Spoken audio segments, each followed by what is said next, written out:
Hey, what is up, horror fan baby? Have I got one for you tonight, son? I got the good old Mitchell, aka Dr. Briggs, back with me in the big TH his house, as it were. And baby, yeah, there you go, Grifter Roblox. It's showtime, folks. Because tonight we're going to be talking about the best endings in horror movie history. Now, I can only imagine what's going to end up on the list for Mitchell. He probably has some guesses for mine. I have some guesses for him, too. Oh, well, we'll get into it, Breeze. We're going to see what lies in wait for me, baby. But hey, how have you been, dude? I've been very well, man. It's been good seeing you in person again. I just met with, about a week back. He was recording an episode of Weird and Wonderful, his new haunted travel guide to West Virginia.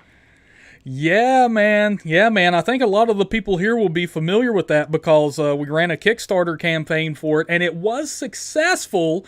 And a lot of y'all had a hand in that, including Mitchell, baby, coming through as one of the executive producers of the show. And DOD, old Daughter of Death, and they came in. We had a great time, man, hitting it up in Point Pleasant to check out the locations of the Mothman sightings. Ooh. And perhaps scarier, the Low Hotel. Oh my goodness, man. That, yeah, you guys wait for that, man. That place right there that's a spooky place, dude. Old Dragon Blues in here. Jonas, Grifter, Necro, Jordan, DOD, JK, Earl. Oh my God, son. Look at the horror fam in here, Bruce. I'm seeing more TH symbols besides of names, which of course is a symbolizing of their, they've become a channel member, supporting the channel there, baby. I'm seeing more of those symbols than not. It's like 100 TH members, or a THC if we were to put in Roman numerals. Oh my God, Briggs getting hardcore with it. He's going to get us a damn community guideline strike. But hey, what's up, Lawrence Talbot, Sergeant George Ishak? Welcome to the stream, brother, man. We got a good one for y'all tonight. Yes, Dragon Blues, the horror fam is strong. And I'll tell you what, Briggs, man, I had a podcast with Necro last night. And Everything Horror Collector came in and dropped $60 on us, man. Ooh, yeah, money. Yeah, $60 in donations. So if anybody drops anything tonight, I have decided what I'm going to start doing. I'm going to pin a message at the top for the top stream supporter from now on and how much they've sent. So they will be the king of the stream, baby. So, Dude. Yeah. Whoever gets the top donation tonight, remember, leave a message from Briggs. Briggs is better. Just leave it at that. Damn, better than Necro? Is he starting a rivalry with Necro? A rivalry with Necro? Yeah. Hell yeah, man. So I just wanted to drop that in there. We will totally pin your name at the top and how much you've swung over, man, because that stuff really does help out a lot.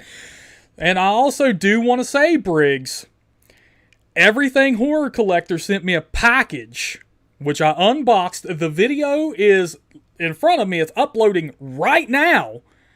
I'm going to activate that video after this stream and after I make a thumbnail for it of me doing an unboxing of what he sent me, which was pretty damn crazy. But I do want to say happy birthday, because today is Everything Horror Collector's birthday officially. So happy birthday, brother. And this mug is one of the things he sent me that says Bojangles on it. Landy! Look at that, baby! Look at Landy coming in with the $10 dono on us, Briggs. Dropping it on our heads, son. Yeah! Much horror fam. Thanks, Landy. Oh, man. I can already see more chest hair on Briggs. Look at Is that. Even possible? I know, man. Hey, well, that's it. And Landy's like, look, man, you don't even have to pin this message. You ain't got to do nothing. Let me tell you something. It's happening. It's happening. King of the stream. Happy birthday, Everything Horror Collector. Yeah, happy birthday, brother man. Thank you for the package once again. And boom! We're going to pin this message right there, baby. So tonight, thank you so much, Landy, for that. That's badass, man. Badass, yeah. Tonight, Thanks for Briggs. sending the example. Yeah. Tonight, Briggs, I'm telling you what, man, I'm not going to take it easy on you. Because we're talking about the best of the best in horror endings. Actually, you know what? I was a little bit pressed for time on this one, so I'll probably come up with more entries as we go, damn it. Or as soon as we're over, I'll be like, no, you know what would have been cool? What the fuck? Lawrence Talbot as a new member! Join us, Lawrence. Yes, join us. Oh my God, we grow stronger, Briggs. The horror fam grows stronger. The moon is bright. I can feel it's a blood moon tonight, Bo. It is. Hey, man, it had been like a supermoon. Hey, man, Lawrence, you're going to have to swing us one of those special members-only emote icons, dude. You know what my favorite happens to be, but, you know, we'll swing them. That's foreshadowing. Yeah. Oh, I think it is, Briggs. I think it is. Okay, man, let's go. Let's do it, baby. Support in here heavy already tonight, man. I'm telling you what. Talk horror flexing, baby. We haven't even talked about our topic. We're 7 minutes in and already $10 donos, baby, and a new member. Goodness. All this love is it's new to me. It's awakening something in my cold wooden heart. Oh, Briggs is like warm bodies. Y'all are going to see him just get some God damn, wait a minute. Hold the phone. Hold the phone. Yeah, I could have swore I got a little peeksy of something there, Briggs. What? Damn. Damn. Oh my. DOD. Oh man, we're hitting it up. Y'all should have been here in person with me and good old Mitchell, baby. That chest hair was flying all over the place. Alright, Briggs, I'll tell you what, best horror endings. I'm going to go ahead and get started. I'm going to give you one right off the bat here, baby. Are you ready for it? I just want to preface this by saying this isn't necessarily... Not all of these are going to be from our favorite horror movies, I don't think. At least not mine. Like, some of these endings just elevate the whole thing. Some of them I'd say are better than a good chunk of the films they're in. But without further ado, man, actually... Is there any decade that stood out on your list so far? Oh man, yeah. Now that I'm looking at it, there totally is, man. Uh-oh. What? Okay, so what decade stole most of your entries? I made myself a quick top 10. I was surprised, man. 4 out of 10 on my list come from the 2000s. Holy crap! Decade I often give a lot of love to, but apparently they were killing it and capping their movies off. Dude, hey, well, you know what? That is surprising, man, but it's looking like the 70s on mine. Oh, switcheroo there. And I guarantee it is. It is. You would expect different. But, you know, you would expect the exact opposite. You'd go 70s, I would go 2000s, but I'm telling you, man, I guarantee you there's some crossover. Oh, I bet, dude. I guarantee it. But I will say this, man. So, first up, one of the best horror endings has to go to Night of the Demons. Ah. Yeah, I knew you wouldn't see this one coming, Briggs, but I'm going to tell you why. So, it doesn't even necessarily involve our main characters, whom, at this point in the film, they have escaped the horrors of Hull House. They're walking home, man. They're ragged. And instead, it cuts back to a side character who plays a very minimal role we saw earlier in the film. And this dude is a grade A asshole, basically, is what he is. He's putting razor blades in apples. That's his big plan for the trick-or-treaters tonight on Halloween. Well, Suddenly, at the end of the film, you see him again as our main characters are walking home. He's going out to get his newspaper. They pass him by. Of course, he hurls one more insult at their way because he hates kids. Well, then it goes back to him, man. He sits down with his newspaper and he decides to munch down on some good old homemade apple pie made by his loving wife. When all of a sudden, it's revealed that she made it with the apples that were left over from last night because they just don't seem to get as many trick-or-treaters as there used to be. And it just so happens these apples are filled with the razor blades this asshole implanted into them. And dude, you see like, oh my god, it's so creepy because you see the veins like expand in his neck. You see the real, the blue. And then all of a sudden his throat just gets ripped to shreds and blood comes out everywhere, man. And then you hear him let out that old man like last cry for help. He's like, oh. And then he just crashes to the table, man. And his wife comes up, kisses him on the back of the head, and is just like, "Happy Halloween, dear." And then we get the badass soundtrack that, caps off Night of the Demons, man. But great ending, I thought. Like a beautiful cherry on top of such a crazy wild ride of a cake, man. I love it. I would have never said Night of the Demons, but I totally see why you did, because it's so unique in the fact that it diverts back to such a random comic relief element. Like, who would have actually seen that coming after the supernatural threat has actually ended? And it's one of the gorier death scenes in the picture. Like, it's crazy. Oh my god, absolutely, man. And yes, Daughter of Death says, does the soundtrack make it even better? Night of the Demons hits the nail on the head in like every category, man. Like their soundtrack is really catchy, and I'm not even talking about like the music, the songs that they got for the film, but I'm also talking about the themes that were written by Dennis Tenney, who is Kevin Tenney's brother. I mean, I love, man, it's part of what makes that intro, the animation, the animated intro so effective, I think, man. But yes, the sound too, it kicks into the soundtrack once we go into the credits, and I like all the music in the movie, for sure. Oh yeah, it's such a kick-ass way to cap off the kind of adventure story we had just watched, in a way. Mm-hmm. Oh, absolutely, man. Yeah, man. Night of the Demons. There you go, Jonas. Night of the Demons intro is great. I remember as a kid just I loved that animation. I loved the art style. I loved everything about. I thought that I loved that intro and that music along with it. And Night of the Demons, all the way from one of the best endings in horror, Briggs. Oh yeah. I'm very interested to see what your first pick is. And let me go ahead and say this. These are in no particular order, at least for me. Whatever jumps into my crazy horror-filled brain made it onto the list in that order. And yeah, the porn bots are back, JK, damn it. They're coming back. They want to be part of the horror fam, but they can't figure it out because they can't solve the damn CAPTCHA. They're like the fucking Terminator, man.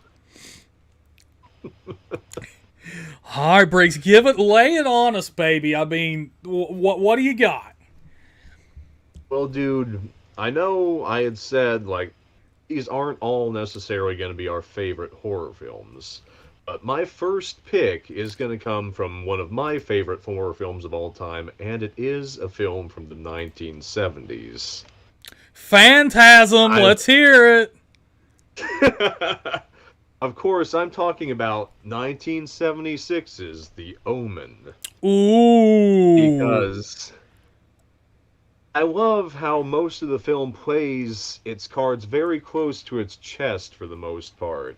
Yes, it does. Like, it never outright tells you that Damien is an evil entity. It's just saying that all these evil going-ons are happening around him. Yeah.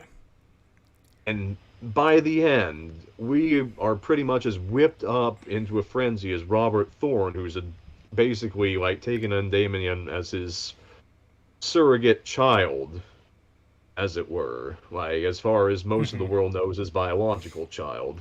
Yes. But he's driven to the point where he believes that his son is going to end the world, and so he's speeding away from his home with a crying, screaming boy in tow. And he takes him to the church where he has violently resisted going through the course of the film, and it's been one of the big what ifs in the back of our mind when we wonder whether or not he actually is evil, whether at all it's for real. Yeah, because there is that scene earlier, Briggs, where like they're just going to regular old Sunday church, man, Sunday school, whatever, dude, and Damien goes fucking nuts in the car, and they just return home or whatever. Like, man, we got to get him, and I don't think, man, that's why the Omen is so effective. It's like, God, dude, you're trying to convince this family that this kid is evil, and it's like none of them want to believe that, of course, like. But that's the thing, man. Yeah, so they're racing him he's trying to get him to the church as quickly as he can because people are trying to stop him. You know, Damien has protectors. And it gets to the point where he's got the police on his trail because he's making such a scene of trying to get his son into this church. And he brings his son to the altar to stab him with a ceremonial dagger. Yeah. And for just a second, he hesitates, like in the face of everything. The suicides, the acts of deviltry. Against the birthmark, he hesitates, and that's when the cops come in. And in slow motion, we see a bullet pierce the sky. And the next scene is his funeral. And as the crowd is discussing who's going to take Damien in, they talk about how it's the president of the United States is going to take care of him. Yeah. And we see him turn to the camera. And it cuts to him in close-up. And we see a smile take form across his face. Man, Briggs, that's a hell of a pick, man. That's a hell of a pick. See, now that's one that would have made my list if you know, that's one of those I would have kicked myself later if neither of us mentioned it tonight, because, man, that is such a great ending. You know, when you find out, because the thing with Damien, you find out really quickly, he has protectors and people that are going to guide him into coming to power. Because they not only want him to survive, but they want him to thrive and, you know, become more influential in the world. And you find out, I mean, the dude's already, what was he, a senator? But, you know, his father. An ambassador. An ambassador, man. And then by the end of it, he's, you know, somehow went from this, and everybody's like, oh my God, that poor child. Now you find out, man, he's connected with the damn president. It's such an incredible ending, man. Those, you know, the first two movies are especially good. I just love the original in a vacuum. Like, the sequel's great, and I won't deny you that, but by itself, like, before we find out that, no, he apparently doesn't know what his destiny is in part two, like, that smile just tells you that the whole time he's known. Yeah. And that's the creepiest thing about it, because we've been agonizing over that the whole time, like, when his mother miscarries because he bumped her, like, as she was putting up a plant, right? Yeah, man. Yeah. That's, like, when you watch the ending, it has, like, several scenes like that have a whole new dimension to them. Yeah, man. What a great movie, man. Great movie. And like I said, I really like the sequel a lot, too. The sequel's my favorite of the series. It takes on, you know, new things and stuff like that. Like you said, him, you know, accepting himself or not and realizing what he actually is. But, man, yeah, totally works, man. Totally love it. And, Dave Smith in here with my first pick is classic Friday the 13th. Love it, man. We just watched Friday the 13th not too long ago, man. That jump scare always gets my girlfriend. It's like but I will say a little, you know, trivia fact here. Victor Miller, the writer of Friday the 13th himself, has said on numerous occasions that he totally ripped that off from the ending of Carrie. So if you include Friday the 13th, you might have to include Carrie too. But no, I think Friday the 13th did it very, very, very well. I do love that ending. And plus, Briggs is a huge Ari Lehman fan. So, but Briggs, I'll tell you what, man, you're going with the Antichrist and all this. I'm gonna do you one up that's very similar. Same subgenre of horror there, man. I'm going with The Exorcist, of course. Of course, man. Called it. Yeah. The entire movie is great. The entire film of The Exorcist is absolutely stunning. It's amazing. All of the above, baby. And the ending, let's talk about the ending now. Not only does Father Merrin sacrifice himself, he's come back to do it again. He knows what's going to happen. He already knows, man. But he is there to do what he can do. And Karis is there to assist. Well, after Father Merrin passes on in the middle of the exorcism, or hell, maybe even in the beginning of the exorcism. Some have lasted for weeks. Karis has to really step up. And he is not the man that Merrin is. Mm-hmm. He's just not. Karis spends a lot of the film very conflicted, and it's during the exorcism. He even has a breakdown. But Karis does what he knows best, man. The only route he can take. He starts literally trying to sacrifice himself and physically take on this demon, Pazuzu. And the demon does come into Karis. Karis makes the ultimate sacrifice, taking that possession on. Goodness gracious, man. Once the demon is inside of Karis, it sort of takes him over and tries to strangle Regan and finish the job that it started with her. And Karis, with all the power, man, with all of his might, reclaims himself for a split second to throw himself out of the bedroom window and proceeds to fall down a huge flight of stairs, outside concrete steps, and lays dying at the bottom of those steps, man. And that's great, right? That's an amazing ending, but it gets even better. Not even better, but it continues, to hold that bar up there, man, because, then Father Dyer comes down and reads him his last rites while he's weeping, and Karis, with his last ounce of strength, is just squeezing his hands, man. And then at the very end, and I'm telling you, man, it's like that would be such a heavy ass ending right there. But they don't end it right there, man. We do get... It ends on a little bit of a happier note, but it's one that is so heartwarming and is so wonderful. As Regan and her mom are about to leave, they're moving the frick away. Everything like that, man.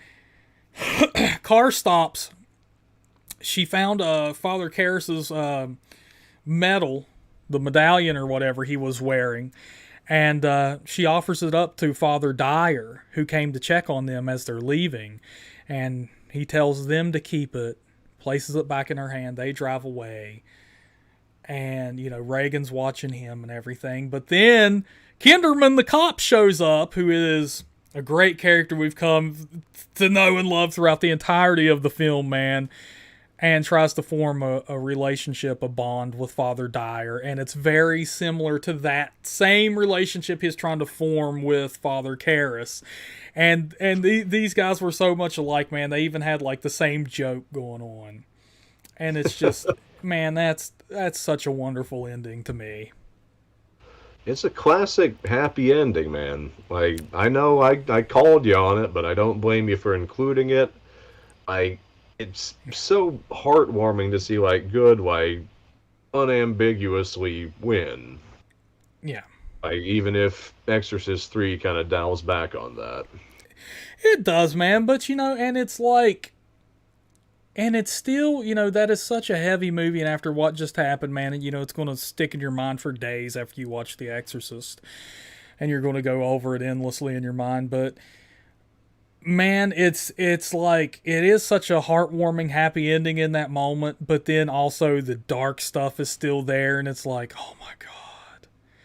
I don't think they could have possibly went any darker. I don't think a dark ending would have been totally possible. Really, like they couldn't have, man. So I'm glad they gave us that. Yeah, I'm glad they gave us that, man. And it's still, you're not totally. It's not an American Horror Story style ending where everybody's happy, holding hands, and everybody lives. It's this happened, man, and this is their life now, and it's not as bad as it was a couple of weeks ago. But I mean, Reagan still has the scars on her face, and she kisses Father Dyer because she recognizes that he's a priest as well, and that's what saved her. And you know why? Because she was possessed, man, and that's the only people who could help her. So, yeah, man, I gotta go with The Exorcist, dude. I know you knew it was coming. I hope you all agree with me. But, yeah, The Exorcist. The Exorcist made my list, Briggsy. Well, the next one on my list is probably one that I think you might have predicted I would include this one. 1999's The Blair Witch Project. Oh, I knew it. I tried not to include films that I mostly like just for the directorial style of it, but like Blair Witch comes close to me because it follows that scene, that iconic scene that we saw in all the advertising of Heather pointing the camera at herself and apologizing to her family and to the people she's brought into the woods with her. After that, after an hour and a half in our time, like days in their time, of not seeing anything truly supernatural, of wandering through the woods and just seeing little reminder markers that somebody might be out there with them. Like, that's the best confirmation they have that something supernatural is going on. Then, after 3 days lost, we see a house come into the camera's view. And it's at that point we realize that this is found footage. Like, this is... We're starting to realize what found footage is at this point. This house is going to spell their doom. We come inside there, and it's so dilapidated. But we can hear Josh's screams, like, clearer than they were before. We still don't see anything in there. It doesn't look like anything could be living in it. But we're starting to get the feeling that there is. It's black and white. The sound, you can tell that the sound is coming from a different source than the video is, and it's so off-kilter. And for a second, Heather loses track of Michael. And when she sees him again, he's just propped up against the wall, like not moving or responding to her. Staring into the corner, which is a callback to a story that they were told earlier in the film while they were doing the investigative part of the documentary. Interviewing people and stuff like that. Like, they were told this story, but if I remember right, man, that story is really glazed up. Like, it's just for a split second, nobody puts any thought into it, and then when you see that, you're like, holy shit, I remember this. It's such a wonderful callback, and the fact that it's so subtle, but we get this nice extended take on it where she's just screaming Michael's name, and then something happens. We don't know if she's hit, if she's forced into the corner, what happens to Heather. We just see the camera fall. We can't even see what it's falling against. And it just sits there. No sound other than it, like, messing up, the tape messing up against itself. And then it's over. Yeah, man. So, yeah, dude. Like, I mean, yeah, man. That is found footage. That's what we signed up for, man. And that's, yeah. Wow. it leaves you with completely unsatisfied, I think, in the best way of not knowing what happened. Yeah, man, And knowing that that's what haunts you in a film like The Blair Witch Project, is not knowing what happened. yeah. I mean, it's And it's the ending that I think they had to go with. Like, I don't see a better ending for that film. mhm. And it is true to what it's supposed to be. It's true to its genre. So I thought it was a very subtle take on the genre. Like you said, I loved the callback. We just see really one image of standing in the corner in the whole film, but the fact that it's mentioned before makes it 1,000 times scarier than if it had just been by itself. And besides that, if they had overused it, if they had over foreshadowed it. yeah. Well, Breeze, we're getting some interesting some comments here, brother. People are saying like they had no idea that the Blair Witch, that scene in the Blair Witch, could freak out people so much and could elicit so many screams. Because Lawrence Talbot, new channel member, by the way, Lawrence Talbot, said that he saw it back when it was in theaters, and damn, the audience erupted there, man. Wow. Yeah, man, JP, at the time, the ending of the original Friday the 13th was shocking. Hell yeah, it's still shocking today, dude. And yeah, Jim Atkins catching up on the live stream, brother, man. The Exorcist and the Omen have to be on the list. You're damn right, dude. Classics, baby. Classics. Oh, man. Hell yeah, DOD making me laugh. Psycho was fun on a bun, too. I'm telling you what, man, a lot of this conversation here, because I see Landy Smith talking about Sleepaway Camp. That made it on my damn list. Go figure that. And DOD talking about Psycho. That made it on my list, too. We might get into those just a little bit later, because I know some of our picks, Briggs, we just kind of, skim over there, and some we get a little more detail into, depending on the time, but No overlap so far. Not yet, but I'm going to tell you what, Briggs.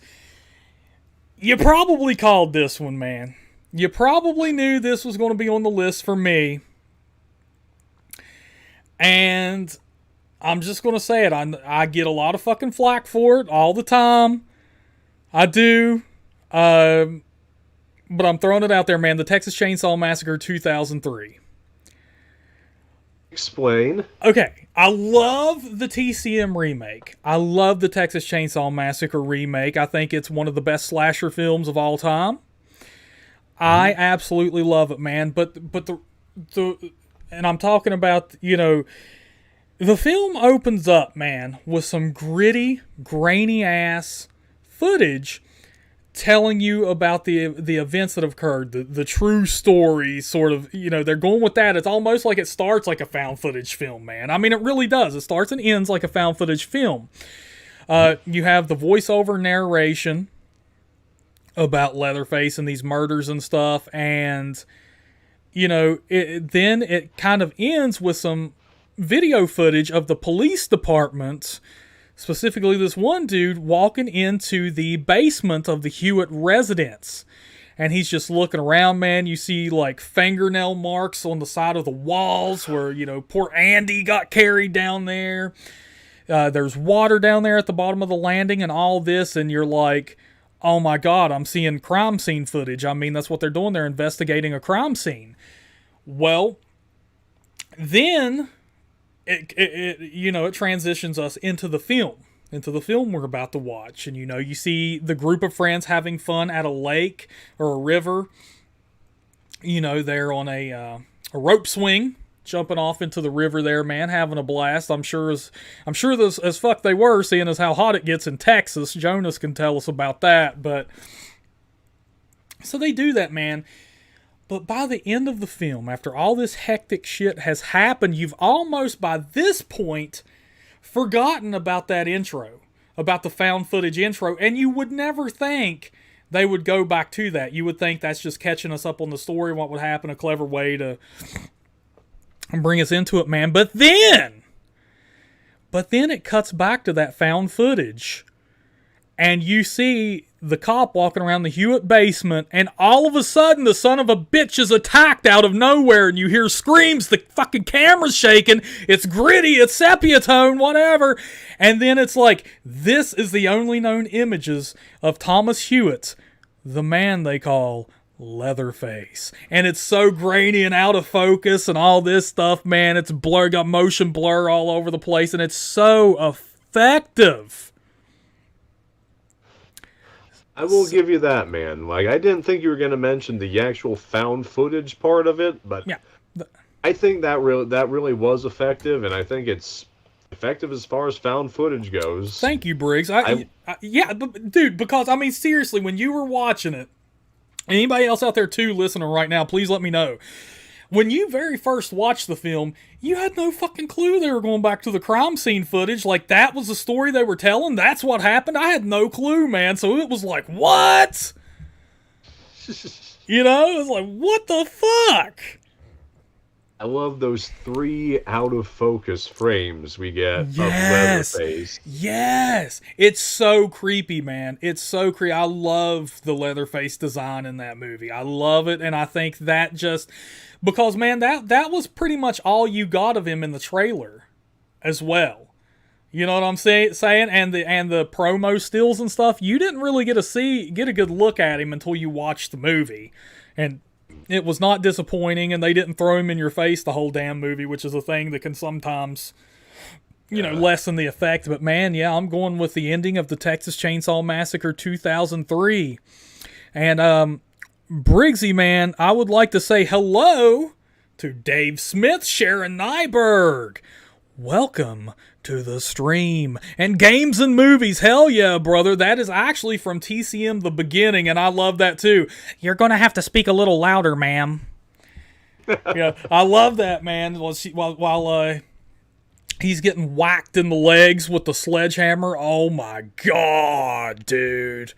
Could you imagine? It's fucking brutal. It's fucking brutal, man. Freaking brutal, but hey, yeah, man. Welcome, folks. Welcome to the stream. Hit that subscribe button, baby. Become part of that. All right, Briggs. Thanks, Dave Smith. Yeah, hell yeah, brother. Thank you, Dave.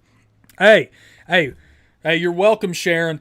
Briggs, bring us into our next one, man. We got to keep the hot streak going, dude. The first one from the 2000s that I'm going to throw out there. This is a film I've seen like 4 or 5 times now, and it gets better on almost every viewing. Mm-hmm. It's Session 9 from 2003. Ooh, okay. I didn't see that one coming, Briggs. Okay. Really? Yeah, I mean, I just didn't think about it, but that's okay. That's cool, man. It deals with a janitorial team, a cleanup team, an HVAC team, cleaning up a massive, sprawling, what used to be a mental institution. And as they go through the halls of this crumbling institution, they see like pictures flaking off the walls, and they get antsy. Like there's a nyctophobic among the team. One of them's got family issues going on, and they start to break under the stress of having to do this job in a time frame that their leader is kind of like cutting to the curb. Oh yeah, man, they're all totally stressed. I mean, you have, what was his name, Gordy. He's having domestic issues. You have the other dude who is like now dating someone, another crew member's ex-wife, who wants to, kind of have like he's not a very, doesn't have much in terms of integrity. We'll say that. He's trying to do like get rich quick schemes the whole time. They're trying to avoid getting asbestos in their lungs the whole time they're doing this. And the contract, which they had to fight tooth and nail for, man, they're scared to death that they're not going to be able to make the schedule, which was the whole selling point of securing the contract. So I mean, things are hectic. And also, don't forget, you have the nephew of our main character who is very green. He's never done anything like this, and they're trying. They keep calling him Mullet Head, I think. So, And he keeps picking up horror stories about asbestos getting in your lungs and about the horrors that went on in this institution, particularly one member of the team who, like, he knows the intricacies of frontal lobotomy, and he starts to become, like, fixated on these tapes regarding a patient who reportedly had multiple personalities. yeah. And she's having an interview with this doctor where he starts bringing these other personalities out. And while the team is kind of starting to edge on each other's nerves, like the story of this patient's unfolding.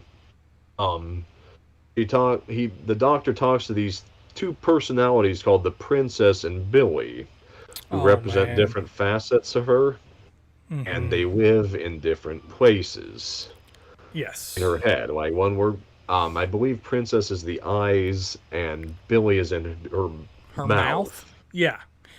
And then you have someone who is a witness there, Briggs. But they can't, the therapist can't seem to get him to come forward and speak about what he saw. Um, and this third personality is named Simon. Oh. And He lives in the Her- wounded and the weak, Briggs. oh, you fucking spoiled it, you monster. Hey, man, I can't. That's such an iconic line, dude. I can't help myself. I can't. Like that's such a great line. Dude, like, and at the team, before we get to that line, Simon does come forward during the final night on the job. The team, they kind of lose it, or one of them loses it on the others, I should say, but up until that point, and it's really an epic reveal, the film drops a whole bunch of red herrings as to who's actually snapping under the pressure, and the way it reveals the person who actually has lost their mind mirrors a lot of what we're hearing on that flashback when the doctor is talking with Simon.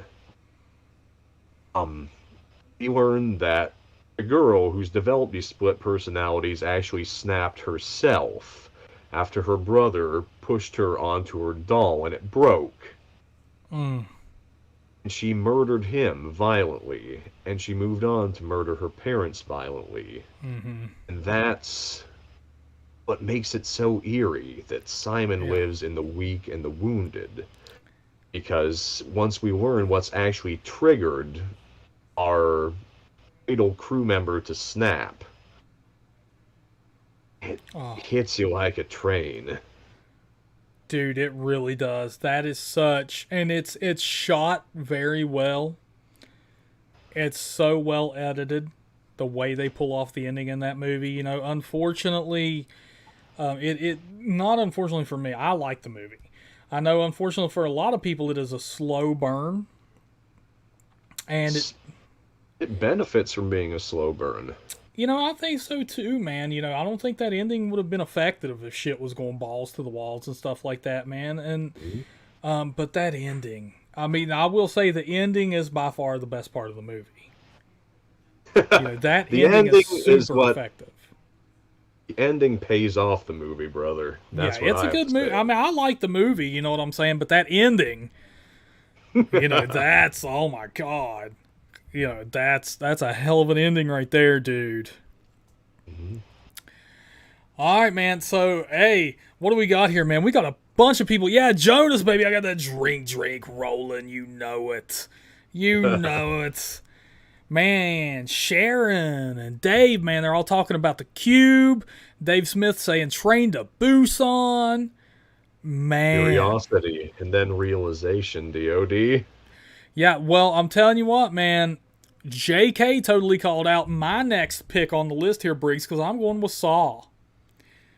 Oh. Saw has to make it, man. And you know what? I could almost fill this list with every Saw movie. I mean, That was the point for me. Like, if I had put an ending on this list, it honestly would have been Saw 3 because of the emotional angle. oh my God. You know, because there's so many Saw films that could make this list, I'm just going to go ahead and go with the original. and we'll just say, man, all of them, just, unless we start talking about bullshit like Spiral, that doesn't count. But other some twists don't exist without the first one. That's right. And the first one, man, I mean, everybody knows what Saw is. Everybody here's probably already seen Saw, but, it has the two dudes chained up in a bathroom. They have no idea why in the hell they're there. Somebody is playing a game with them. They find out the rules. They find out how to play. Shit goes awry quick. Emotions fly. I mean, dude, it's this. Saw is one of the ones on this series, man, where shit is going haywire. Like, it's pretty fast paced, okay? So this ain't a slow burn and then all of a sudden they spring a shocking ending on you and you're like, what? Oh my God. Saw's quick. And there's so much going on, man. And the ending, when, these dudes are chained up in the bathroom, they have no idea what's going on. They're alone except for a person in the middle of the room who's laying face down, who's apparently committed suicide. You have no idea what the hell his story is, really. There is a mention about when there's so much poison coursing through your veins and you assume that this dude had to take it out. But man, at the end of the movie, after all that's going on, after that corpse has been in there with him that long, and all of a sudden it climbs to its feet and looks at one of our main characters, whom is completely shocked. Like, they are speechless. Like, the acting in that moment is insane, and as the audience, you feel the exact same way he does. You're like, wait, what? And the man speaks. We find out that this is the man that has done it to him. He's the reason they're here. And he tells him that the key to the chain that's been around his ankle for the entirety of the film, keeping him in the bathroom, was in the bathtub the whole time. And dude fucked up and drained the bathtub, effectively losing the key. Yes, DOD, great point, man. The music starts, the iconic Hello Zepp theme.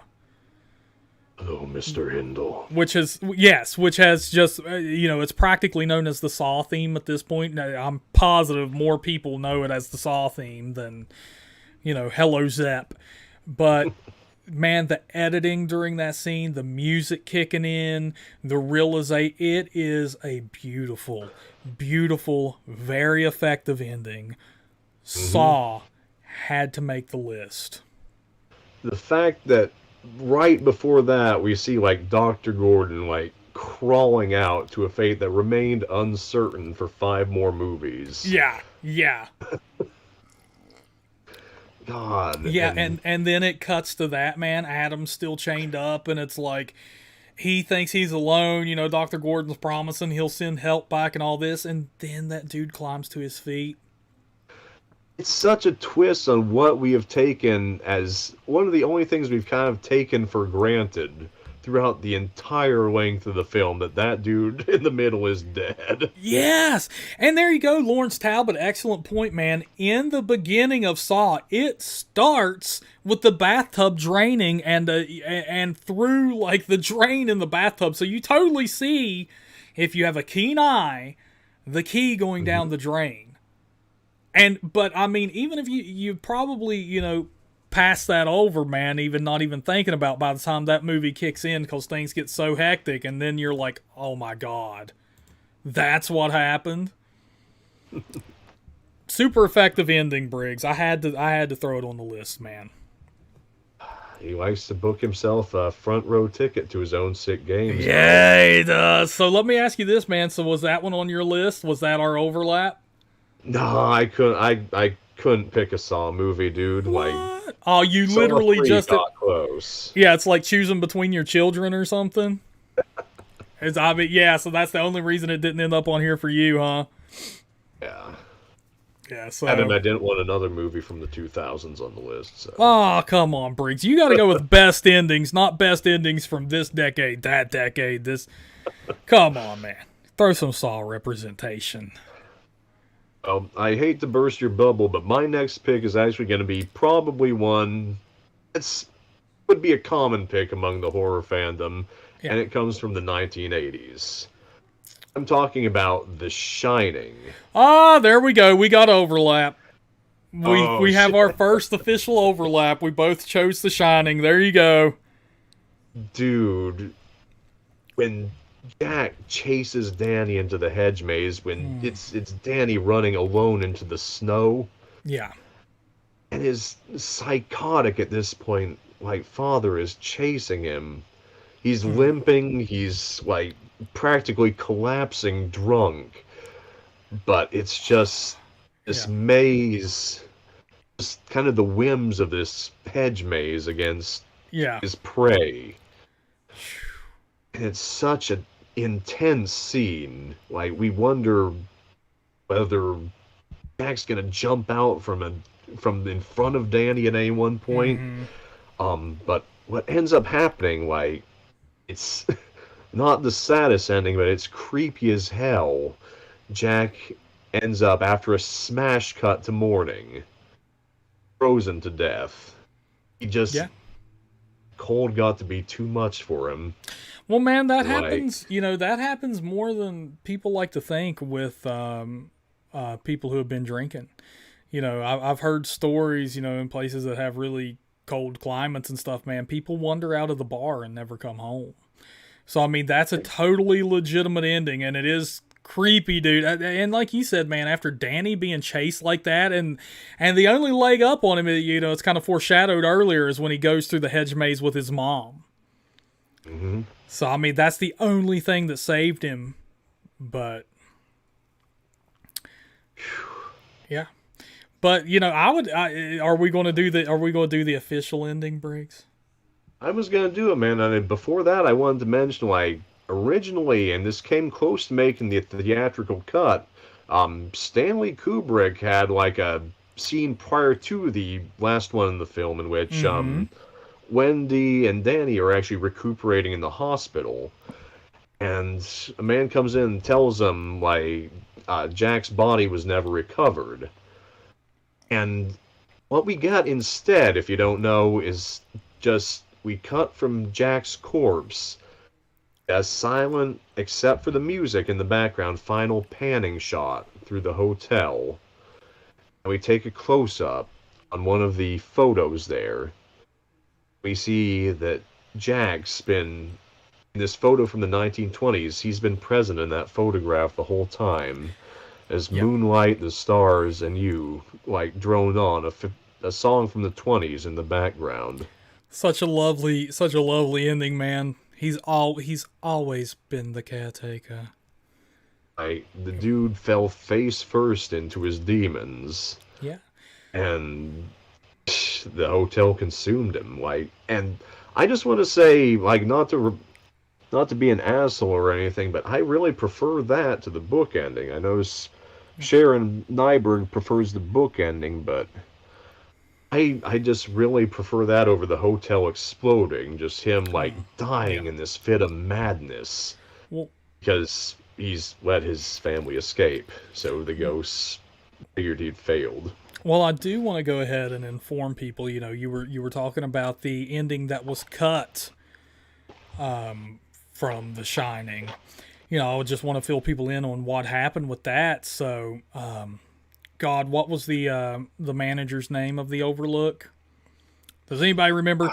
Anyway, the manager does go see Wendy and Danny in the hospital. They are recuperating, like Briggs says, and you know he does have you know, Danny's playing with a little ball, or Danny's sitting there, whatever, hanging out, and you know, he's talking to Wendy, and he's telling her about, you know, Jack. They never recovered the body or whatever. Before, as he walks off, he tosses a ball to Danny, and it's the same ball that rolled to him earlier in the Shining movie that led him to room 237. Mm-hmm. So you get the implication that he's Stuart Omen. There you go, Lawrence Talbot, got you, baby.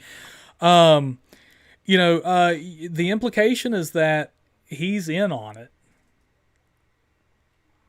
So, I don't think it needed that. I agree, man. I'm glad they cut it. And as a matter of fact, just to let you people know, because now we've talked about the Texas Chainsaw Massacre 03 and The Shining, when Marcus Nispel was making the Texas Chainsaw Massacre remake, the 2003 remake, he spoke with his editor because he originally had bookends, as he referred to it, on the remake. And the original ending was going to be like Jessica Biel Aaron is now in like a retirement home or an insane asylum or whatever. She's old, and they're talking to her, and then she goes and then they go and they capture Leatherface, or try to apprehend him. He's an old man now, and he escapes. But when Marcus Nispel went to talk with Everything Horror Collector. Everything Horror Collector, baby, taking it now. He is the new king of the stream with $20 donations, son. Look at that. Look at that. Hell yeah, everything, man. Making his presence known. Goodness gracious. Look at that, Briggs. I'm going to have to edit the pin at the top, man. Thank you for that, brother. Aww. I know, Landy, I love you too, man. Much love. Much love. But, Briggs, so when Marcus Nispel, the director of the Texas Chainsaw Massacre 2003, went to speak with his editor, he said that he's like, did I ever tell you about when I worked for Kubrick?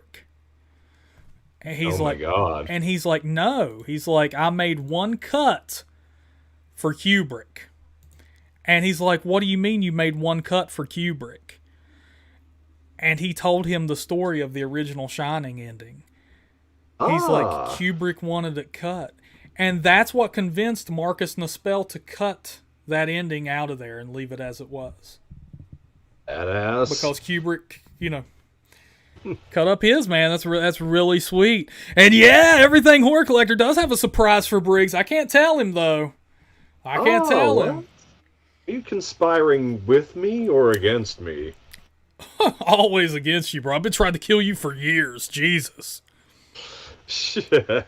Yeah, Stephen of Powers, welcome to the stream, baby. Hit that subscribe button. Become part of the horror family. But has to be grateful that that Stanley Kubrick's old editor saved Marcus Nispel from turning his ending into Texas Chainsaw Massacre: The Next Generation. Well, I will say, if you want to see that ending, it is out there for the Texas Chainsaw Massacre 03, the original beginning and ending. If you want to check that out, it is out there. However, you will not find the original Shining ending, as that was apparently destroyed by Stanley Kubrick. Like, the only people who got to see that were the people who saw it in theaters on like opening day. It was originally attached to the film, and he contacted every studio and was like, send that shit back. And then he cut it. He cut the ending off of the reels and apparently burned them. So, I thought there were like screenings of that ending. I thought it was found and like it's been in limited screenings after the fact. I don't know so. If that's.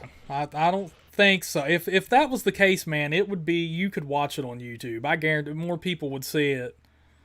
Hey, you can't watch Crispin Glover's What Is It on YouTube. Oh God. Okay, Briggs, you went with The Shining. I am going to go next, okay? My goodness gracious here, Briggs. I'm going to go with Halloween, 1978. Ah. You have to, man. Because after all that's happened, Dr. Loomis shoots him 6 times, as he says. Michael Myers falls over the banister. And by the time Loomis gets to the banister to look over and check and see what the hell's going on, make sure he's dead laying down there, man, Myers is gone, but you clearly see like the imprint of his body And it's like, and you know, you get the iconic line from Laurie, like, he was the boogeyman, wasn't he? And, you know, Loomis is like, as a matter of fact, I do believe he was. You have to turn that on there, man, because there you go, Dave Smith. Great ending. Where's the shape? Man, you have to give it up to that, man, because at that point you realize, oh my God, man, this dude is, you know, he's not human. He really is. There is something more to Myers. So, you know, you have to give it up to the 1978 Halloween, man. You have to throw it on there. Everybody's seen it, everybody knows it, but you gotta include that as one of the best endings.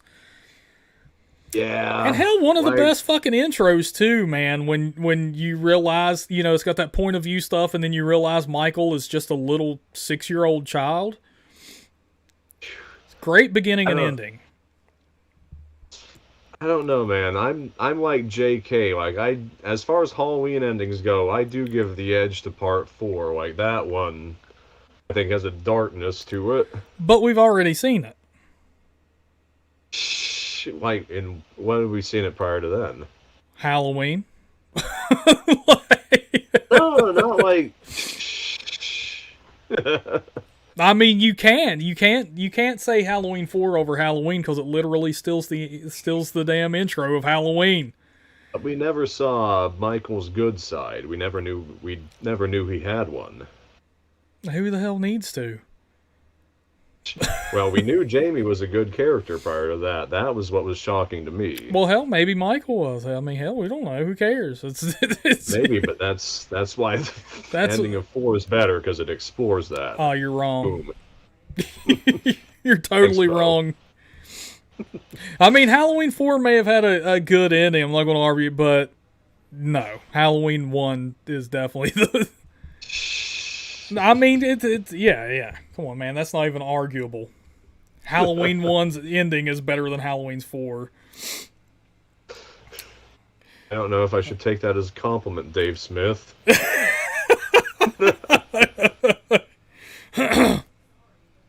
Oh, man. Thanks, JK. Yeah, but, I mean, yeah, opening, but no, man. No. That's, you know, I mean, yeah, it's like we're going to steal the beginning of another movie and make it the ending of ours. No, that's not even a valid argument. Get out of here. Get out of here. Okay, Briggs, what do you got next, baby? Surprise me. As Detective Miller would say, thrill me. Oh, my next pick, it might be kind of a surprise because it is one of the ones I took from the 2000s. It's Rob Zombie's The Devil's Rejects. I just love the fact that even though I love how close Wydell got to killing them, and it was only kind of the fact that the closest thing to a good person in the family saved their asses. Like, that is what saved their asses from becoming just like their victims. Like, statistics of, like, violent crimes. But the fact that they were saved by Tiny, and they say, "We'll come back for you," or "We'll see you soon," I think is what Otis tells him. As we see Tiny go back into their burning house, and they drive off to what we later find out is going to be a police barricade, where they eventually meet their ends in a hail of gunfire. Yeah, man, that is a pretty epic ending. Like, you know, the ending with the driving sequence and Freebird playing and stuff like that. Like, that is an odd one for Rob Zombie. You don't get... That's the only time we've gotten something like that out of him, and it was super effective. Yeah, like, it showed, like, what kind of sets him apart as a filmmaker, that, you know, he will show sympathy for, like, irredeemable characters whose only, like, redeeming factor is the fact that they love each other as family, that they are loyal to one another. Yeah. Yeah, I have yeah, man. Yeah, and it's interesting to look at too, because I have a feeling that shit would not fly today. That's one of those that wouldn't, that we've talked about before, that wouldn't fly today, because we saw that with, now I haven't seen it, but I mean, the shit the Firefly crew do there is pretty brutal, as it were. But we saw what happened to Don't Breathe 2. Man. You know, that was the huge complaint with it. I remember people were like trying to cancel that movie, as it were, and it was like, because they tried to make an irredeemable character, like they tried to show, like, you know, I mean, which the Devil's Rejects does. You know, you kind of, I mean, Waddell is so hell bent on destroying them, man. You can't help but kind of root for the Firefly family there at one point. It's like, but yeah, man. So, you know, it's interesting you bring that up, and you know, it is an epic ending, but it's one of those that one of those films that, like a topic we discussed before, I don't think would fly today, at least. You know, but yeah, man. Yeah, man. Good pick. Good pick. I didn't see that one coming, man. You know, I actually, yeah, man. Good pick, dude. If you're done with that one, I saw somebody. I do want to say, man, I saw Necro is who it was. He mentioned Frailty. That, you know, I can't get into it now because of the, you know, I mean, I didn't have it officially on my list, so I'd probably end up not giving that movie justice, man. But that is a good ass movie and a hell of an ending. Like, Epic twist. Epic Like, freaking twist, man. total reversal of your expectations for what, 7/8 of the movie. Yeah. Yeah, man. Yeah, DOD. I can't say. I can't give you a valid reason to check that out. Sadly, I mean, it's like watching the Devil's Rejects. If somebody, okay, picture if you had a VHS tape of the Devil's Rejects, right? And you pissed on it and then pushed it into your VCR. That's I mean, it is. It's a total ripoff of the Devil's Rejects, and it's based in Mexico. So You're only speaking about the last 30 minutes of the film, dude. Like, I mean, it's don't even the first hour. Did you like it, Briggs? Or I hated it. It's there basically Devil's Rejects in a prison and then fucking suburbia. Yeah, there you go, man. Don't even bother. Yes, Gory Tiger. I think that's an underrated movie in regards to Frailty. Yes, Sharon Nyberg. Frailty was the one about the father and sons, right? Absolutely correct. And yes, JK, rest in peace, Bill Paxton. Let's get an F in the chat for Bill Paxton, Briggs. Let's see those Fs, baby. Let's do it up for Bill. Please don't shut our stream down, Bill. We're honoring you with this. Yeah, we have an ongoing battle with the ghost of Bill Paxton, in case anybody was wondering about that. But man, okay, Briggs. So you went with the Devil's Rejects. You know what? Next, man. You know, you took my Shining pick. I'm going to go with Jaws. I thought Jaws had an excellent ending. You know, when Hooper and Brody, everybody's seen Jaws. I don't think I need to explain the end, but you know, smile, you son of a bitch, and he blows Jaws up, which is, or Bruce, whatever you want to call him, blows up the shark, man, which is totally epic. But then, you know, Hooper's still alive, which is great, and he and Brody just pedal their way off, trying to get back to land, man, after the boat sunk. And you know, they're just talking about, you know, I think it's Brody is like, I hate the water or something. And man, they're just on their way back to land. I thought that was such a classic, epic ending. Original summer blockbuster ending. Great movie, great ending. Does not disappoint, man. Speaking of, Gory Tiger said, speaking of Jaws, there's a UFO in a scene? What? What? Well, What? Are you telling us that Bruce was a killer shark from outer space? Is he bringing his six-headed shark minions with him? Oh, or could he be a sand shark, Briggs? A three-headed sand shark? Isn't that what that shit was called? Like, From Amityville. hey, I'm telling you what, Jonas, man, hey, when you come in, me and Jonas have been talking behind the scenes, man. He's got to come in and hang out with me, Briggs. I think Briggs can vouch for me. We had a freaking blast.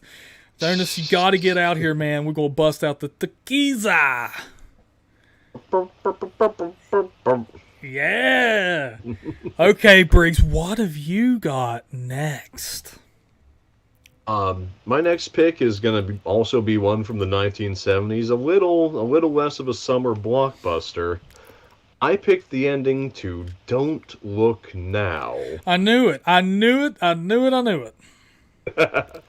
And it concerns a man and wife who've recently lost their daughter, and they're in another country. They're in Venice, Italy. They're still recoiling from their loss when the wife meets two sisters, two elderly sisters. One of them is blind and seems to possess psychic abilities. And she talks to this grieving woman about what she envisions to be her deceased daughter. And she says she's happy, she's laughing. And this wife takes a liking to these two sisters, and it's to the disapproval of her husband, who thinks that she's being scammed. And eventually she's goes back home after she and her husband have kind of had a blow up, and her husband sees her on a boat along with these two sisters when he thinks she's gone home, but she's apparently still in Venice with them. And he becomes kind of like wrapped up in why she's still here. She searches for her everywhere, but she can't seem to find her. In the end, however, it all turns out that she had done what she had said. She had gone back home to visit their injured son. And the father's out. He's still in Venice, and he apologizes to these sisters. He's kind of harassed about the whereabouts of his wife. And as he's walking them home from the police station, the psychic sister starts to have a vision, and she starts to seize up on the bed. And the other sister tells the husband to get out. He leaves. He starts walking off. But it's at this point, that blind sister, she begs for her sister to bring this man back inside. And at the same time, he's walking off, and his wife, who has now come back to Italy, she's following him. And he's off by himself when he finds what looks to be the vision of his dead daughter in a red raincoat, just walking off in the distance. And he's panicked, like he wants to save this girl's life, like he wasn't able to save his daughter's life. Mm-hmm. So he follows her all around until they get to the site of a damaged church where it looks like she may have been staying. And he beckons her to turn around, but when she does, what he sees is it's this haggard old dwarf. Oh. And it's been this serial killer who's been stalking the city just in the background, just not even as a major named element, just as a background element. We see reports of this killer the whole time. She slits his throat. His life flashes before his eyes. And the scene after he finally expires, you see his wife, now his widow, along with these two sisters on a boat, and they're sailing off through the waterways of Venice, and it's his funeral. Like, all the time, he's possessed the same gift as this sister who he's thought was a fraud. But rather than seeing what he thought was his wife, like, staying in Venice with them, he's been watching the end result of his own death. Oh And at man. the end, like, you see the wife, and she's with these sisters, but when they're departing this boat, she leaves them behind. Like, the one with sight has to help the blind one off the boat. And one of the themes throughout the whole thing is how this psychic vision is actually a curse. And we see it's resulted both in the husband's death and these sisters losing a friend. And it's so tragic at the ending. Like, there's no spot of light in it. And on top of what's such an effective twist, it's also kind of a gut punch, man. Oh yeah, man. That's yeah. Yeah, and I have to say, as far as the serial killer in the raincoat goes, that is one of the most it's one of those images that once you see it, it's going to stick with you forever. Like when somebody says, the fucking, dwarf in the red raincoat, yeah, you know exactly what the hell they're talking about. Like, And it's so spectacular. Like when she first turns around and we see the husband John's expression on his face, she just makes this subtle motion with her head, like, "No, you were oh, wrong." yeah, that's horrible, man. Absolutely horrible. Oh, okay. Yeah, yeah. Let me see here, Briggs. I am going to go with, I'm going to start speeding mine up a little bit because, I mean, of course, people probably assume these were on here, but I'm going to go with Sleepaway Camp. Sleepaway One Camp, that couldn't be made today. yeah, no shit.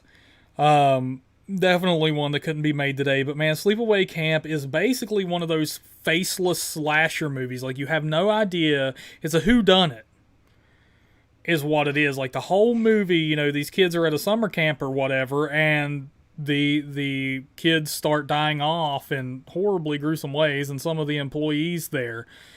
But man, it's a total whodunit. But once you get to the ending of the film and you realize who the hell the killer is, that's shocking in and of itself, right? Because, think about the first time you watch Scream or something like that, and you're like, oh my god, what? So you get that feeling with Sleepaway Camp, but the added bonus of finding out, like, this ending pulls absolutely no damn punches. Because as the camera pulls away after revealing the killer is totally naked, and it's Angela, and you realize Angela is a boy. As you see her dick hanging there. And she's making that face, man. I know everybody knows the face I'm talking about, too. Like, Felissa Rose is, yeah, she's famous for it. Like, anytime you see Felissa Rose at a convention or a picture of she makes that face to this day. It's so iconic. It's like, The other twin survived, dude. yeah.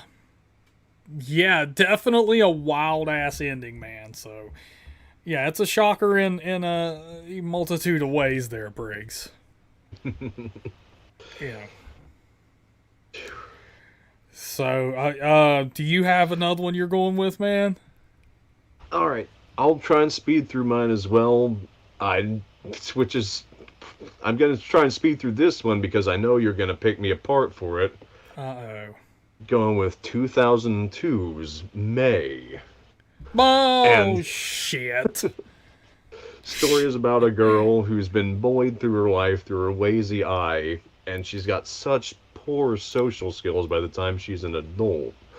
Like, she, without consent, she bites the first, like, man she's ever romantically approached, scares him off. Like, another woman who opens up to her, they hit it off, but she ends up being too much of a slut for May. And finally, like, after trying so many ways to open up, she brings this like eerie little doll who's been her like friend throughout her life that her mother made for her. And brings it to this daycare she's volunteering at, and it breaks. And as he's showing it to these blind children she's caring for, may add.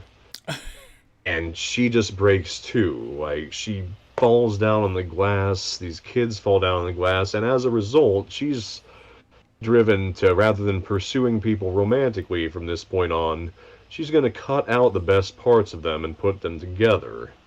And at the end of it all, she's assembled this Frankensteinian like creation from both human flesh and cloth stuffed figure. And she calls it Amy. She puts like a homemade cloth and sack on its face. Yeah. But she realizes it can't see her, like it's not alive, so she carves out her own lazy eye and she gives it to her. And of course, since this isn't a supernatural film, to this point nothing happens. And she just collapses on the bed, dying from blood loss. And that's when we see this corpse in creation reaching out to her. Like, we see one arm like start to come to life. And we don't know what it's gonna do. And as she's like dying anyway, she's like sitting on the bed, like collapsed next to this thing. It starts to stroke the side of her head. And it's such a surreal moment because it is the only instance of what we can really call supernatural in the entire film. And we don't know if it's supernatural or if it's a hallucination, what it is, but the fact that after all this time, after her own self-destruction at just like failing to adapt to other people, she's granted this kind of mercy from the universe in her dying moment. And that's so weird, but it never fails to bring a tear to my eye. Damn. It elicited emotions from Dr. Briggs, and it took May to do it? Get out of here. Texas Chainsaw Massacre 03 elicits emotions from Bo. Damn right it does. This is a good movie. Okay, Briggs. The next two I'm just going to, kind of just blaze through here, man. Psycho. The ending when Norman Bates is captured and he's given that voiceover in his mother's voice and the fly lands on his hands and it's like, these people will look at me and think, why, he would or she wouldn't even swat that fly. So, because, still trying to manipulate people. Love it. God. I'm going to go with the Silence of the Lambs, of course. Of course, Hannibal Lecter's having an old friend over for dinner. And Briggs, this will finish my list. So I'm going to go ahead and go ahead and bring it up. And I put it on here for an honorable mention because I recently rewatched this movie. And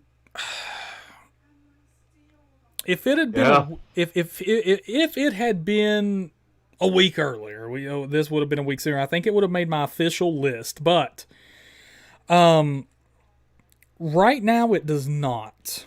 I don't think. I'm a little bit conflicted on this one. I'll see what the general consensus is among the audience as well as you. I'm going to go with The Mist for an honorable mention, and the reason is I do like the ending. I love the ending. I think it's not what I would do at all because never say die is within me personally. But the sheer balls they had when they made that ending, man. That is a very dark ending that you had no clue it was going to be. It was going to happen like that, man. So basically what happens is, these people are holed up in a convenience store. Mist inhabits the town and there are monsters within the mist. By the end of the movie, they feel like they have to leave the convenience store and at least try to reach civilization. And this dude tries to go back home to find his wife, see if they're there. And She's been killed by the monsters in the mist. He has other survivors with him, like 5 other survivors, as well as his child. And the thing you have to remember about the mist is that at one point the child, and this is a heartbreaking scene, is like, you have to promise me with your best promise, the goodest promise you can make, that you will not let the monsters get me. Well, eventually their car runs out of gas. And all they have is a gun. So, yeah, man, he pulls out the gun and shoots everybody. He doesn't have enough bullets for himself, so he shoots everybody in the vehicle. And when he gets out of the vehicle, he starts, he's having a fucking mental breakdown at this point. He starts screaming for the monster to come and get him. And an army tank rolls through. The military has shown up, and they are working on securing the situation. So you realize that not only do you get the gut punch, as I saw someone refer it to, of what just happened, but also it was going to be okay if he just waited a little bit longer.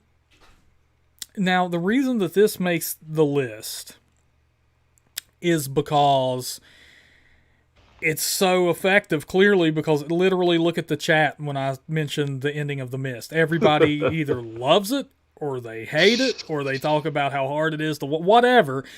Motherfuckers remember it. Everybody remembers that ending. Everybody. I remember it for being very try-hard. Thank you, Dave Smith. Thank you, brother. You know, you can say it was try-hard. Whatever, but you remember it. And you know, Stephen King himself has said that, you know, if he would have put an ending to that story, that Frank Darabont, like, he you know, he nailed it. Yeah, I love the movie too, Landy. But the only problem I have after a rewatch of watching that movie is he does come to that conclusion pretty damn quickly. Like, there's not quite enough build up there. I still like it a lot. I like the movie a lot. But I think if they had included a little more build up, it would have been more effective for me. But yeah, like, that's like maybe 10-15 minutes added to that, like, scene after they broken down, would have done the ending a world of good for me. It didn't even need 10 to 15 minutes more, man, because, you know, like, I don't know what the fuck else they could have done that would but I mean, dude, even if they had given us like 3 to 5 minutes longer there, it would have helped a lot. You know what I'm saying? Because it's like, they run out of gas, and then he just looks around, and then holds up the pistol, and literally everybody in the car just looks at him and shakes their head yes, and it's like, wait a fucking minute, like everybody's in agreement to this. This doesn't even need to be a discussion. Like, you know, I have a feeling... Bo sees it. Yeah. Bo's eyes are free of mist for the first time. Well, no, I mean, I'm saying I like it. I like that ending, and I applaud them for having the balls to do that. You know, because, man, a lot of the endings we get are happy right off into the sunset endings. Especially around that time, if I remember correctly. So, but man, yeah, if they had just at least made it a conversation or did something, but highly effective ending, clearly. Everybody either loves it or hates it, or they feel something for it, so highly effective. Oh, and another one, Briggs, I totally forgot about this. I'm not going to go into it because everybody's seen it, everybody knows it, everybody here, I'm confident, loves it. The Thing was also on my list. That one came close. I was leaving that one for you, Bo. Oh, thanks, man. Yeah, so I mean, that makes 2 John Carpenters. I guess he is really good at endings, dude. Mm-hmm. No But kidding. so man, how many did you have left, or did you? I had I had three. Um, First off, since we're mentioning ones that everybody already knows about, I was gonna mention Night of the Living Dead as the one entry from the '60s that actually made my list. Mm-hmm. Um, I know it's been copied a million times over, but the original was so different from stuff that was coming out in America, especially in low budget productions around that time. Yeah. Like it really kind of shifted like what horror could be. Yeah. And another one, second one I'm putting on here, and my second found footage entry I'm putting on here. Whoa. Sad as Uh-oh. it is. But another one that pushes the envelope Yeah. was the Poughkeepsie tapes. Ooh. Like, and it's a found footage film that follows kind of the video journal of this serial killer and the documentary the police have made around it. And about half an hour into this documentary, we see the serial killer kidnap a victim who he tortures in his dungeon over the next, I want to say, just shy of a decade. Mm-hmm. Like, he basically, like, Yeah, it's crazy what he straps her does to up, her. breaks her bones, like, demands that she refer to him as her master. But Oh. basically after a certain point in the film, like we've seen her go through so much, and then we just stop kind of hearing about her in this documentary framing segment.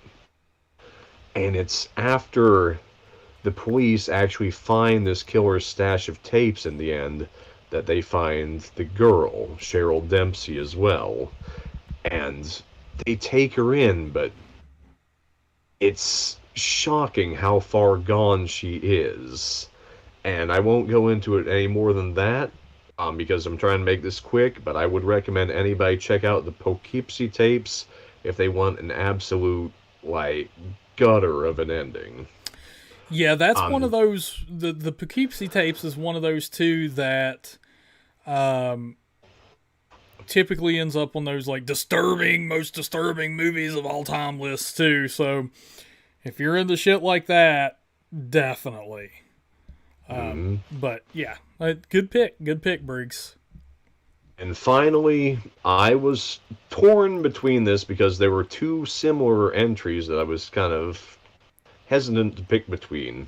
Yeah. Um, I considered putting Pet Cemetery on this list, but the one I ended up Oh going with, yes, Pet Cemetery, man, that would have been a good one. it would have been. I expect you'll approve of my what I actually put on the list a little bit less, but I'll tell you why I did it. I went with Reanimator, and it's Okay. because Okay, hey, that's a good one too. I thought about it. That's a good one. while both the endings to Pet Cemetery and Reanimator deal with one of our main heroes giving in to the temptation to resurrect one of their loved ones. And it of course comes with a price, as resurrection usually does in horror films. What I liked about Reanimator was how they foreshadowed it.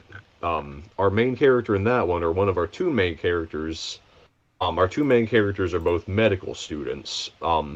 One named Dan Kane is an idealistic doctor. He's very standard. He wants to save people's lives. And the other is named Herbert West, who's more of a mad doctor. Like he's Mm-hmm. unethical and he's obsessed with creating a formula to bring back the dead. And Dan Kane is kind of like grappling with the fact that he's just lost a patient. Like against all his wishes, he pushed on her, tried CPR for far longer than it had actually been called. But while Herbert West kind of like coldly drags Dan along with him on his experiments, and eventually the vial to resurrect the dead ends up in a rival of West's hands, or what used to be his hands. I don't know what you'd say after that. But Yeah. it turns out like masses of the dead in a morgue actually get resurrected all at once, and our virtuous doctor's like love interest is actually killed during these corpses riot. And during the fray, like Dan actually manages to steal Herbert's bag, and he takes it with him, kind of like almost absent-mindedly. But he takes Megan up to the hospital, a hospital room, to try and like resuscitate her. And it just mirrors the scene we've seen of him earlier, trying and failing to bring this patient back to life.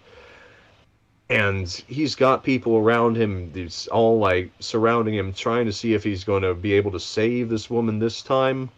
But in the end, like, it mirrors that earlier scene exactly, and he can't bring her back to life.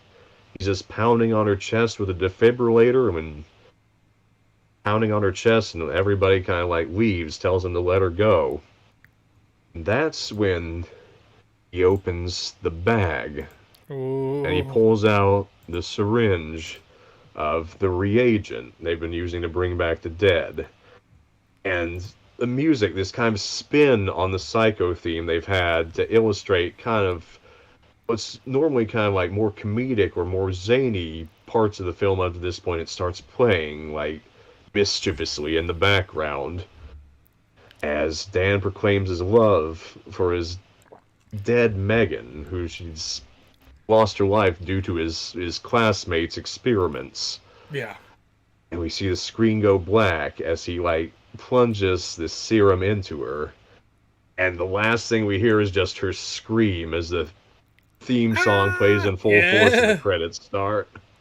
Yeah, man. I mean, I would have went with Pet Sematary personally. Of course, you probably know that, man. But yeah, it's a good pick. You know, and a bit different than some of the stuff we included on here, but yeah, you know. Hey, JK, man, you have a good night, brother Jack, dude. Hell yeah, horror fan, baby. Keeping us strong. Hey, I'm sorry if we've been caught up in our discussion, but I thank every one of you who stopped by. You guys have been great. I hope we've been great to listen to. Yeah, I mean, right now, you know, we're going to, you know, we're done with our list. So if there's any questions or comments, man, right now is the time. Y'all go ahead and throw them out there. And also, I would like to know what you thought of tonight's stream. Is there anything that could have made it better? Anything that that we did to make it worse? What's going on? But I do want to say, you know, huge shout out, man. Once again, Everything Horror Collector coming through, baby. The king of the stream tonight. $20 dodo bomb. And Landy Smith, $10, baby. Love it. Hey, thank you for the support, though. Seriously. And you know, Lawrence Talbot coming through as a new channel member. We need all of those we can get, because let me tell you what, I think we only need just a few more members, Briggs, and then I can upload some new emojis. Ooh. Yeah. I wonder what you've got in store. Oh, dude, I got some kick-ass ones. You know, I've just been aching to upload. We just need a few more channel members to make that happen. Because unfortunately, YouTube puts a paywall on that shit. Basically, like if you want it, like you unlock more features in the channel membership section, the more members you have as a YouTuber. Sadly, and yeah, no, we ain't PewDiePie, so we haven't hit the damn, you know, 300 emoji. We haven't won the algorithm lottery yet, but we're getting there. We're getting there, damn it. But yeah, Landy, the Howling, kick-ass ending, I thought. Like, poor Karen. Oh, man, yeah. ain't that wild. Dying so the world knows the truth, and, like, hardly anybody listens. Yeah, that shit's crazy, man. Yeah, The Howling had a good ending, and talk about one of the best werewolf designs, if not the best. Mm-hmm. Great werewolf design in that one. Lawrence Talbot, man, I liked Ready or Not a lot as well. That's a really fun movie. Original Wicker Man is one I really liked as well. It's a great twist ending as well. I mean, I think it's been copied a good number of times since then. Most recently, I think in Midsummer. It's kind of the same sort of beast. Yeah. But yeah, the original, like when we realize that that's going to be our good English officer's fate, like that's damn. Yeah, That's man. like doom on the horizon. So, question, Breeze, while we were doing this, did any just like land in your brain? Like, oh, I should have put that on here. Well, keep in mind, dude, I've been stewing over this video for like since uh, June. Mm, Um, yeah. so I've had a couple entries on the back burner, but I mostly decided on my list. Some of the ones that didn't make the cut, just because again I didn't want to do ones that I just liked because they were well directed. Mm-hmm. Tourist Trap, Mm, I think could have made the list just for like how wild Pino Donaggio's score is, how well it goes with kind of like the schizophrenic sort of editing they had in the climax. mm. Um, Pin from 1988 is one that I thought was also very emotionally like effective. Yeah. Um, and shoot, besides that, I also considered putting Psycho on there. I Yeah. Between the two big ones from the 1960s, I narrowed it down to Living Dead just because I thought like the nihilism of it kind of set it apart. Kind of Mm. like being killed by who should be a rescuer. I was Yeah. surprised you didn't mention Martyrs, Bo. I was saving that one for you. Oh shit. Oh, you dick. I wish you wouldn't have even mentioned that, Briggs. No, dude. At least, yeah, man. That's yes, that would have been a hell of a pick. Watch Martyrs. If you haven't watched, that's another one that's typically found on those Disturbing. disturbing horror movie lists, but if you can stomach it, watch Martyrs. Oh my god, that ending dude. It will DOD will always mention Martyrs. Yes, it will stick with you. It will absolutely stick with you. Oh man, hell yeah, thank you, Dave Smith. Good topic of discussion. Good pick, Stephen Briggs. Do any of you all have suggestions? Because me and Briggs typically do these every Thursday. We try to stick to every Thursday. So if you have any topic suggestions for next Thursday, we would love to hear them. Yes, Sharon, absolutely. That ending, nuts. Favorite foreign horror? Nuts. Favorite foreign horror is a good idea. That's a hell of an idea, man. Decent horror remakes. That one's actually already taken, Lawrence. That I'm going to be doing with Necro next week. Oh boy. Yep. The best and worst horror remakes. You couldn't have me on that one. I would have like 5 for my best and everything else for the worst. Yeah, we can't let Briggs. Briggs will get on here. He's a hater. Briggs is a total hater, man. He'd be on here, man. He's drinking that haterade, dude. Ooh, best kills. That, hey. I still like best locations. Yeah, I've been preaching to Briggs forever that I want to do best locations, and he will not do it. Hey! He's like, I'm not going to do that, man. It's dumb. I hate you, Steven. I don't like you. Steve.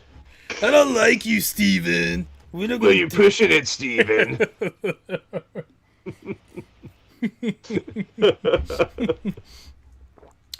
Yeah, man, it's probably just going to be a whole podcast of us talking shit. Like, man, wouldn't it suck if, like, we were trapped on the Orca and Bruce was in the water, man? That'd have to be one of the fucking worst. Like, here you go, Briggs. We need to do one where we just do what ifs or would you rathers all night, and we just, because me and Briggs used to torture each other with this shit constantly. Like, Briggs, would you rather? Fucking, you're trapped in a car and Cujo's outside. I remember the last one you gave me, Steve. You made me choose between the Duddleson brothers' Texas Chainsaw Massacre and Jared Padalecki starring in Magic. There you go, man. I gotta torture him. I got to, man. That was a tough choice for you, Briggs. Fucking James Doodleson and Anna Clavel or whatever her name is. DOD calling you out. Briggs doesn't get out much. Wah, wah, wah. That was kind of the theme of that Trivial Pursuit game we had going on. Hey, You had to excise crap. 2 of those questions for me for being too easy. But I will say, Briggs is really, really lucky with rolling the dice. And that night, I was having a terrible time.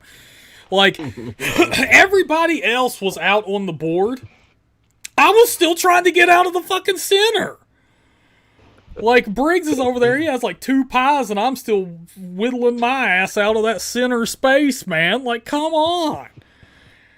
And Briggs would get like the craziest simple questions, like what was the name of the smog monster in Godzilla's 1970s? oh my ass! Like he somehow knew that shit. Like that's why Diane's like he doesn't get out much. Like we're gonna have to start up a damn Get Briggs Laid fund or something. Like there's no fucking way. Like. You've ever seen a vagina if you know what the 1932 smog monster fucking... But man, yeah, and poor Marianne, dude, she kept getting the hardest questions. Like... Yeah, but nothing beats the question about which Pulitzer Prize winning author wrote The Anna. Straw Maiden. And she won! And Anna won. That's insane. It's like she got out with the most points. Is what she damn did. right she won. It's like which Pulitzer Prize winning author? Like what? Oh my god. Yeah, see that's what I'm saying, Sharon. Like that's what we could do, Breeze. We'll just make shit up all night and just torture each other. Like, which would you rather, Briggs? Would you rather be a part of the human centipede, aka the middle? Or hell, you could be like the end human centipede, so that way you're getting the leftovers, like the double poop sandwich. Or you could be poor Paul when he had to make his way through the razor wire trap. Or even fucking, or poor Troy like the Chain Paul. Man, dude. Oh, you'd go Paul? I could get through it fast, dude. That was Paul's mistake. He wasn't No, fast I'm enough. not. I'm not giving you Paul. I would seriously give you something like, oh my god, dude, maybe the Angel of Death Trap or whatever it was called with Carrie, or dude, like the one with Troy the Chain Man, because like like those Achilles tendons, Briggs, we'd probably do some brute shit like that and just step forward, and that would be over. But we'd get hung up in the same spot when we have to rip that shit out of our entire jaw. Like, god damn. I'll take the human centipede because at least I won't have one of those going through my jaw. Like, if I'm already ripping something out of my mouth, I would rather it be my lips. That's true. Yeah. You could, yeah. So you actually get off easier in the human centipede. Ain't that a bitch? Oh my god. But yeah, I mean that could be it could be questions like that. Would you rather be on that boat or trapped in a car with Cujo outside? Would you rather I'll let you watch Shockwaves and I'll turn that into a question. yeah, oh my god, Landy or the Rack. Oh, Briggs. So basically do something, or would you rather get killed? Yeah, the Rack, you don't stand a damn chance. Like, oh my god, dude. The Rack. Oh, man. Would you rather endure the Rack, Steve, or watch Rob Zombie's Halloween 2 ending? Oh, hell, bring the Rack in. Yeah, that's what I'm saying. Jonas over here throwing around the Rob Zombie Halloween 2 ending, giving us all PTSD before we log off this son of a bitch. Oh my god. Ooh, love hurts. Oh. Scout Taylor Compton with that. So, Briggs, let me ask you this. Which was more effective? When Damien Thorne turns around and looks at the camera and gives that smile at the end of the Omen, or when Scout Taylor Compton looks up and that smile just crawls across her face in Rob Zombie's Halloween 2, dude? Well, I don't know, man. Like, I'd say the Omen has it beat in terms of cinematography, but then when the music comes on, it's just like, love hurts, lost stars. I don't know. That might just give it the edge. Like, Dude, it's not apples to apples. it is, man. I mean, I'm telling you what, Rob Zombie really, he broke the mold with that one. Well, what would be a classic ending for Rob Zombie's Halloween 2 here, boys, would be, Scout Taylor Compton smiles at the camera to Nazareth's Love Hurts. Yeah. Yeah, we don't do that for everybody, DOD. I mean, this is a rare scene tonight. Me and Briggs singing for people. It's got to be the new member and the Donos, baby. Yes, keep doing that. Yeah! And Briggs did tease a little bit with that chest hair, I noticed. Things were getting... teasing? Oh, things were getting revealing. Look at that! Oh, my goodness. Leanne here, Briggs, is speaking a little bit to our hearts. I would like to hear about maybe the sounds of horror, the best instances where they added sound effects, soundtracks maybe, how they make the sounds. We are some sound enthusiasts. Have you ever seen Just Before Dawn? Because the whistling in that one, in addition to just one instance of the killer's laugh at the very beginning of the film, I'll just always remember those two uses of audio in that film, and it puts it a cut above your typical lesser heard of slasher. Dang. Hey, man, Nathaniel Fincher here wants to know what our thoughts are on the new additions to Scream 6. What are the new additions? Just so I know, like... All I know is, I don't know about the new additions. I just know, the whole cast is Neve returning. Campbell's... I thought Neve Campbell wasn't returning. She might... I mean, I know, like, pretty much everybody else is. Like, the new cast of new characters I saw were, like, all of them are returned. But Neve Campbell, I'm not sure. David Arquette?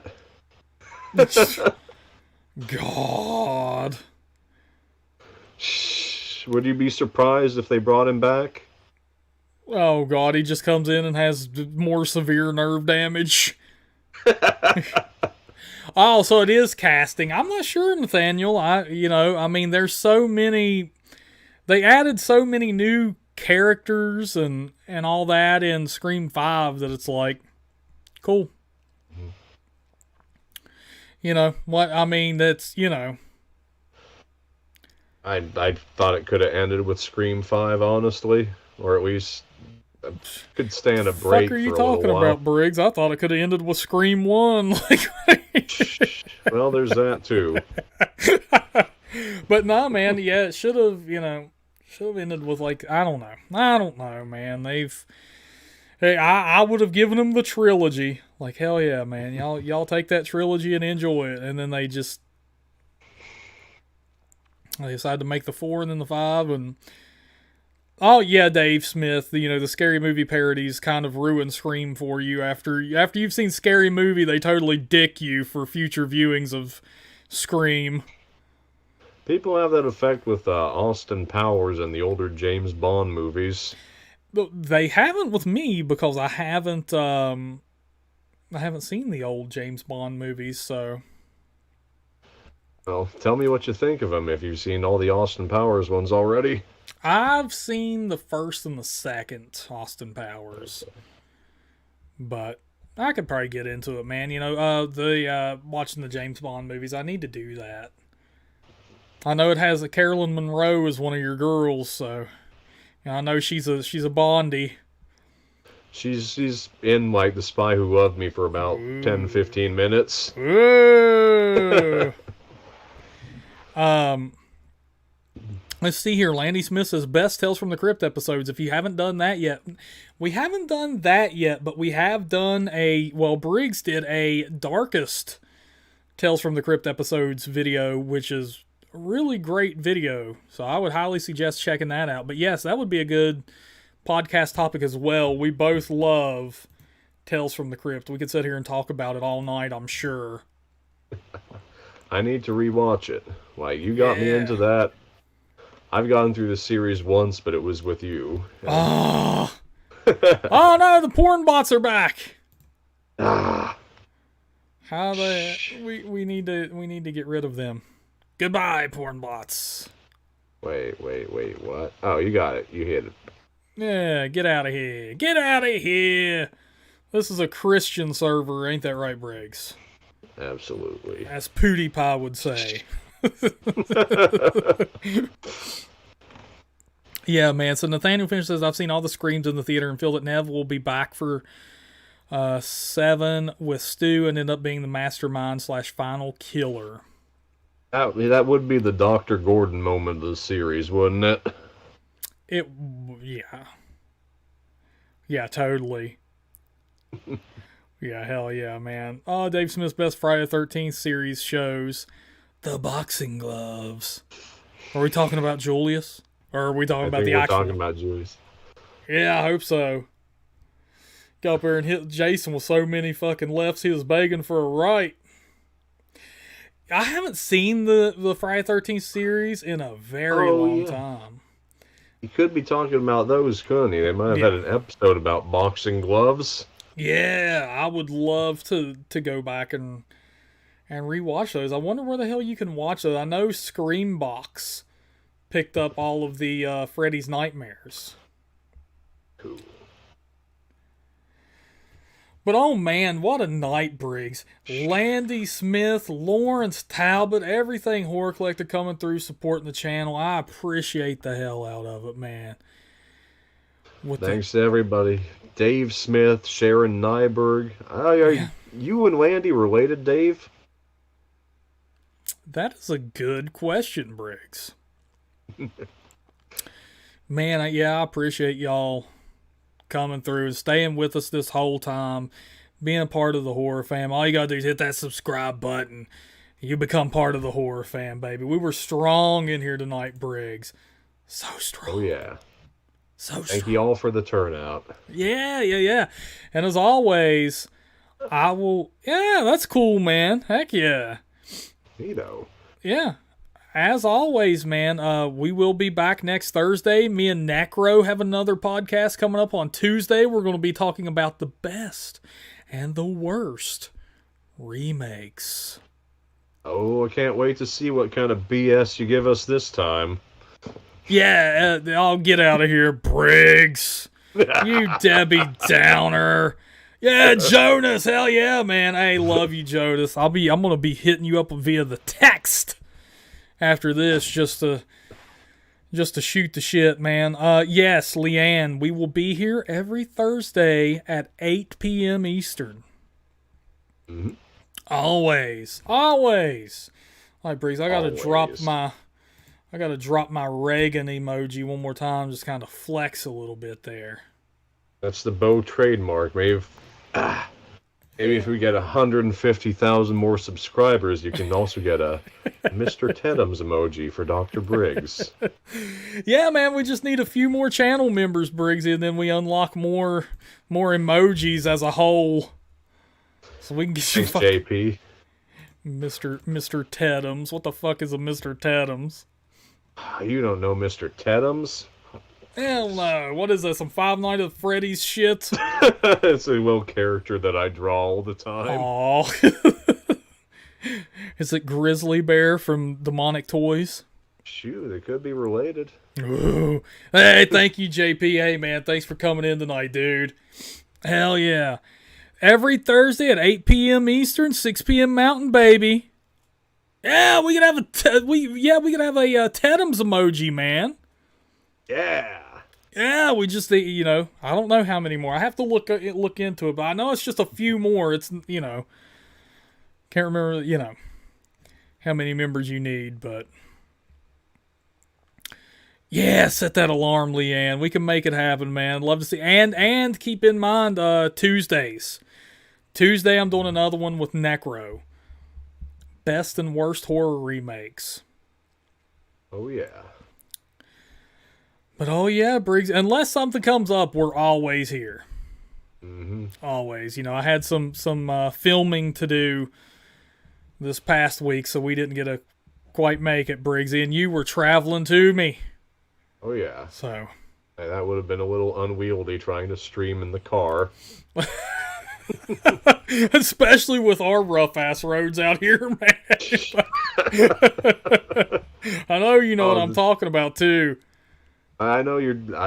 I'm talking about the lack of internet mainly. It would be worse than those shows where you're just seeing me herk and jerk all over the one side of the screen. Yeah, yeah, man. The service in Point Pleasant certainly wasn't the best. Oh man, hell yeah, Mags. Hey, thank you for coming in. Really appreciate it. Love it. Love it. All right, folks. We're going to head out of here. I'm ready to eat, Briggs. I don't know about you, dude. Same. Sweet. All right, my friends. Set those alarms. Tuesday at 8 p.m., I believe. Either way, I will schedule that up. So make sure you just subscribe to the channel, turn on notifications. I'll schedule it up so you will see ahead of time, and you can hit notifications on that to be notified of the live stream. But Tuesday with Necro and Thursday with Dr. Briggs, aka Mitchell. But all right, my friends, until next time, look horror, Listen horror, talk horror. horror. All right, see y'all. Y'all be good. You be careful. You be safe. And remember, everyone's entitled to one good scare.